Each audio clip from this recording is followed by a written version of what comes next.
Hitler's death in 1934, 130-230. In our reality, Hitler rose to absolute power in 1934 after President Hindenburg's death. But in this timeline, a failed assassination or sudden illness ends Hitler's life just before the Nazi grip tightens. The SS fractures. The Nazi Party loses its singular voice. Civil unrest grows in Berlin. Enter Benito Mussolini, Italy's Il Duce. Older, more politically seasoned, and the man Hitler once admired, sees a golden opportunity to stabilize Germany through brotherly fascism. But his motives are far from pure. 3. Mussolini takes control. The fascist rebranding of Germany. 230-4 uncovered. With no direct heir in the Nazi leadership and the Wehrmacht eager to avoid chaos, Mussolini proposes a pan-fascist union, merging Italy's ideology with Germany's military might.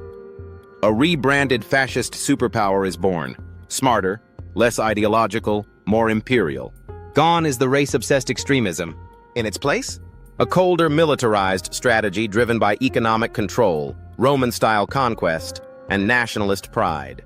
Jews may not be targeted systemically, but resistance to Mussolini's regime is still brutally crushed. 4. A different World War II begins, 400-600. Without Hitler's erratic leadership, the fascist alliance avoids early mistakes.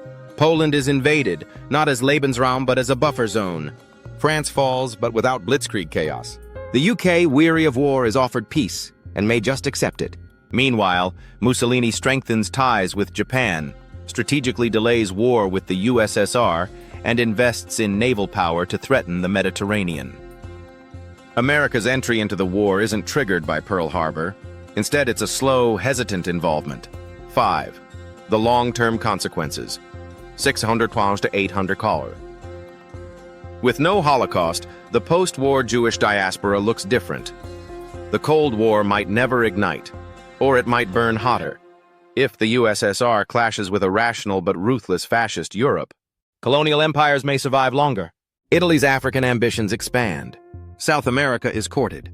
Fascism in this world becomes less taboo and more of a tolerated third way between capitalism and communism.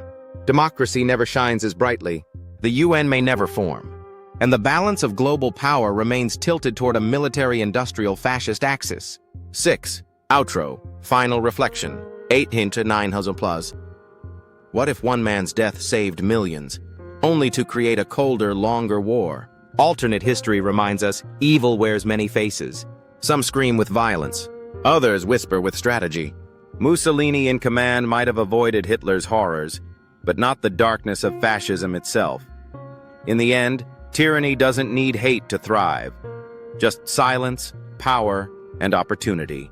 Let us remember history not just for what it was, but for what it could have become.